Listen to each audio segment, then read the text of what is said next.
ఛీ, ఏంటి ఈ రోజు కూరలో ఉప్పు మరీ ఎక్కువైంది? లేదండి, ఈ రోజు నేను చేసిందే ఉప్పు మసాలా కర్రీ. ఎక్కడికి వెళ్ళావురా? సినిమాకి వెళ్ళాను నాన్న. మరి చేతిలో ఆ పుస్తకం ఏంట్రా? అసలే ఎగ్జామ్స్ కదా, ఇంటర్వెల్ టైంలో చదువుకుందామని.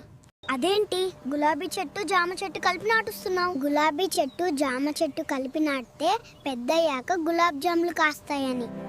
ఏమండి, పెళ్లి తర్వాత నా వంట తిని మీరు బాగా లావయ్యారు కదా? అలా అనిపించిందా? అది లావ్ అవ్వడం కాదు, తిన్నది సరిగా అరగక పేరుకుపోయిన కొవ్వు. ఒక్కటి గుర్తుపెట్టుకో, నువ్వెంత పెద్ద చదువులు చదివినా బర్రె అడ్డొస్తే హే హడి అనాలే గాని ఎక్స్క్యూజ్ మీ మేడం అంటే జరగవు. ఎందుకు దేవుడా నాకు ఇన్ని కష్టాలు? చిన్నప్పుడు భక్తి ఛానల్ తీసి కార్టూన్ ఛానల్ పెట్టావుగా, అందుకే. ఏరా, నీకు లెక్కల్లో 100కు పైగా మార్కులు వచ్చాయన్నావు, మరి ఇదేంటి 2 మార్కులే ఉన్నాయి? సరిగా చూడండి నాన్న, ఆ? 200కు పైన వేశారు.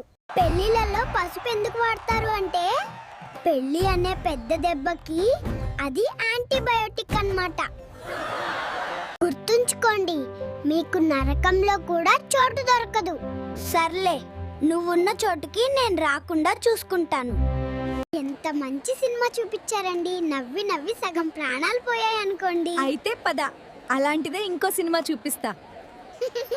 చెప్పు జీవుడా, నువ్వు స్వర్గానికి వెళ్ళాలనుకుంటున్నావా, నరకానికి వెళ్ళాలనుకుంటున్నావా? నా ఫోన్ చార్జర్ ఇయర్ బడ్స్ ఇప్పించండి స్వామి, ఎక్కడికి పంపినా పర్వాలేదు.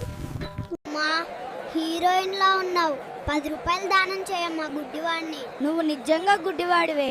ఇదిగో ఈ 100 తీసుకో.